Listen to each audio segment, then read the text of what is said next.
नमस्कार। इस video lecture की श्रृंखला में आप सभी का स्वागत है।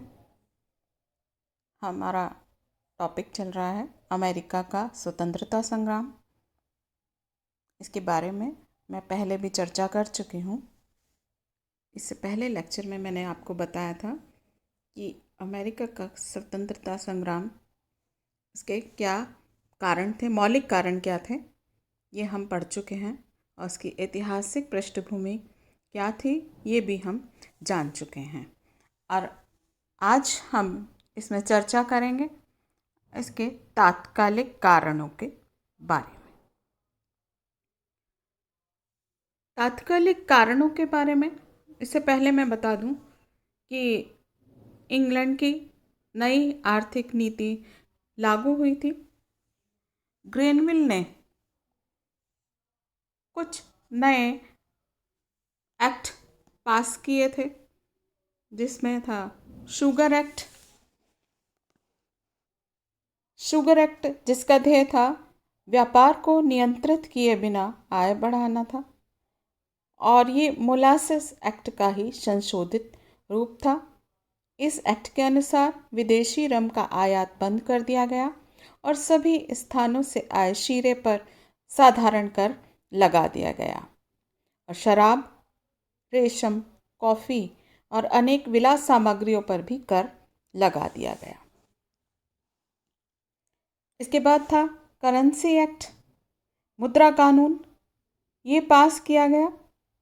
इस एक्ट के अनुसार उपनिवेशों को राजकीय सैनिकों को निवास स्थान और आवश्यक सामग्री देने के लिए कहा गया। ये कानून उपनिवेशवासियों के लिए अपमानजनक और आपत्तिजनक था। इसके अनुसार राजा के किसी भी उपनिवेश में भविष्य में जारी की गई कोई हुंडी वैध नहीं मानी जानी थी। इसके बाद था स्टाम्प एक्ट। 1765 ईस्वी में ग्रेनविल ने सुप्रसिद्ध स्टाम्प एक्ट पास करवाया। इसके अनुसार समाचार पत्रों, कड़ी आलोचनाओं वाली पत्रिकाओं, पुस्तिकाओं, लाइसेंसों, पट्टों और कानूनी दस्तावेजों पर रसीदी टिकट लगाना आवश्यक कर दिया गया। इस कानून से उपनिवेशों में पहले से चले आ रहे असंतोष को संगठित रूप दे दिया गया। इसका अमेरिकी उपनिवेशों में बहुत अधिक विरोध हुआ और उपनिवेशों में एक नारा बुलंद हुआ, नो टैक्सेशन विदाउट रिप्रेजेंटेशन, यानी बिना प्रतिनिधित्व के कर नहीं। तो ये जो नियम, ये कानून जो लागू किए गए और इसके बाद आयात कर अधिनियम 1767 में स्टाम्प अधिनियम को समाप्त करने के पश्चात 1767 ईस्वी में ब्रिटिश सरकार ने आयात कर अधिनियम, इंपोर्ट ड्यूटी एक्ट पारित किया, जिसके द्वारा अमेरिका में कागज़, चाय, शीशा, रंग आदि वस्तुओं पर आयात कर लगा रहने दिया।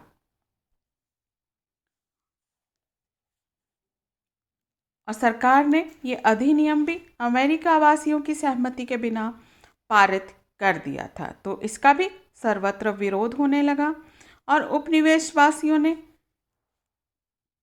इस अधिनियम में औपनिवेशिक स्वराज्य के मौलिक सिद्धांत के विपरीत इसको माना और इसका अधिक विरोध होने पर 1770 में प्रधानमंत्री लॉर्ड नॉर्थ ने कागज और शीशे से आयात कर समाप्त कर दिया, किंतु चाय पर ये कर पूर्ववत बना रहा। ये लॉर्ड नॉर्थ की बहुत बड़ी भयंकर भूल थी, क्योंकि उपनिवेशवासी किसी वस्तु विशेष के लिए नहीं अपितु सभी वस्तुओं पर कर लगाने के विरुद्ध थे। तो जो विरोध है वो अंत तक बना रहा। तो तात्कालिक कारणों में हम पढ़ेंगे बोस्टन हत्याकांड के बारे में। आपको मैंने बताया कि नए कानूनों के परिणाम स्वरूप सारे अमेरिका में फिर से विरोध उठ खड़ा हुआ। सभी उपनिवेशों में इंग्लैंड में बने सामान का बहिष्कार किया जाने लगा। इस बहिष्कार से अंग्रेज व्यापारी घबरा उठे और इंग्लैंड में भी ये शोर मचने लगा कि ऐसे कानून जो झगड़े के स्रोत हैं उन्हें निरस्त कर दिया जाए। तो मैसाचुसेट्स में जब सीमा शुल्क अधिकारियों ने कर वसूलना शुरू किया तो जनता ने उनको मारा और इस कारण सीमा शुल्क आयुक्तों के रक्षार्थ वहां 2 सैनिक टुकड़ियां भेजी गईं। अब है बोस्टन हत्याकांड। जून 1767 ईस्वी में ब्रिटिश संसद ने एक और कठोर कदम उठाया। उसने न्यूयॉर्क की विधानसभा को इसलिए निलंबित कर दिया कि अंग्रेज सैनिकों के आवास की संतोषजनक व्यवस्था वो नहीं कर पाई थी।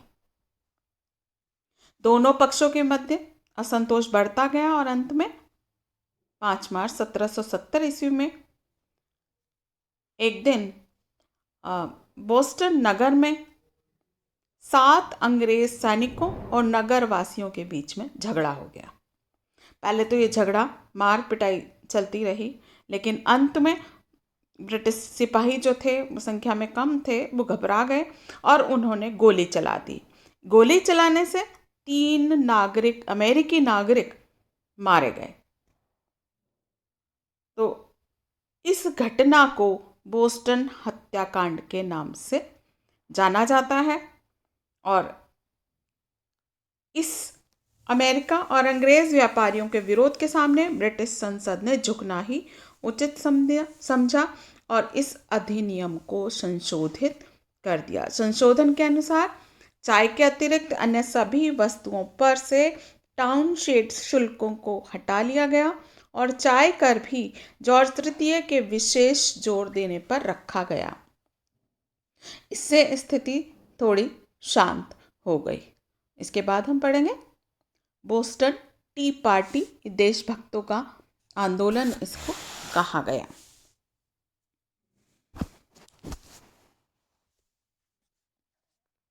टाउनशेड शुल्कों को तो हटा लिया गया, लेकिन 1773 ईस्वी में ब्रिटिश सरकार ने एक नवीन चाय अधिनियम बनाकर अमेरिका में चाय भेजने का प्रत्यक्ष अधिकार ईस्ट इंडिया कंपनी को प्रदान कर दिया। अमेरिका के निवासियों ने इस अधिनियम का भी विरोध किया और उन्होंने बोस्टन के बंदरगाह पर रुके हुए सभी अंग्रेजी जहाज़ों में ज़बरदस्ती प्रवेश करके चाय के लगभग 350 डिब्बे समुद्र में फेंक दिए। इस घटना से ब्रिटिश सरकार आश्चर्य में पड़ गई, क्योंकि चाय के जो 350 बॉक्स उन्होंने समुद्र में डाले, उससे पूरे उसका पानी लाल हो गया और इसीलिए इसको बोस्टन टी पार्टी की संज्ञा दी जाती है। बोस्टन टी पार्टी के नाम से ये घटना विख्यात हुई। तो अमेरिका की जनता का यह जो कृत्य था वो सरकार की शक्ति और अस्तित्व को चुनौती देने वाला था और अपमानजनक भी था। तो ब्रिटिश सरकार ने अमेरिका में दमनात्मक कार्रवाई करने का निश्चय किया। सभी उपनिवेशों में सैनिक शासन लागू कर दिया। बोस्टन का बंदरगाह सभी प्रकार के व्यापार के लिए बंद कर दिया गया और सरकार की इस कार्रवाई के फलस्वरूप अनेक लोग बेकार हो गए, उनके पास कोई भी कार्य नहीं रहा। एक अन्य अधिनियम के द्वारा कनाडा की सीमा को ओहियो नदी तक बढ़ा दिया गया। तो इस प्रकार ये बोस्टन टी पार्टी की जो घटना है वो भी अमेरिका स्वतंत्रता संग्राम के लिए प्रेरणा स्रोत बनी। अब ईस्ट इंडिया कंपनी ने संसद के एक कानून का पालन करते हुए काम किया था, तो उपनिवेशियों ने संसद की अवहेलना करके उसके अधिकार को चुनौती दी। तो जॉर्ज तृतीय ने यानी ब्रिटेन की संसद ने 5 निष्ठुर नियम पास किए, जिसका उद्देश्य अमेरिका में उग्रवाद का दमन करना था। इसमें बोस्टन बंदरगाह को तब तक के लिए बंद कर दिया गया जब तक कि वो चाय का हर्जाना ना दे। दूसरे के अंतर्गत मैसाचुसेट्स के सभासदों को नियुक्त करने का अधिकार राजा को दे दिया गया और तीसरे के अंतर्गत हत्या संबंधी सभी मुकदमे इंग्लैंड या उपनिवेशों में न्याय हेतु भिजवाने का प्रावधान था। चौथे नियम के अनुसार ब्रिटिश सैनिकों के ठहरने के लिए समुचित आवास की व्यवस्था का भार स्थानीय अधिकारियों के ऊपर डाल दिया गया और पांचवें नियम के अनुसार कनाडा में रहने वाले कैथोलिकों को सहिष्णुता प्रदान की गई। अब है प्रथम महाद्वीपीय कांग्रेस। इन सारे जो ये नवीन कानून 5 कानून मैंने अभी आपको बताया, इससे अमेरिका में बहुत खलबली पैदा हो गई और इन्हें दमनकारी कानून की संज्ञा दी, क्योंकि इनका उद्देश्य मैसाचुसेट्स को दबाना था।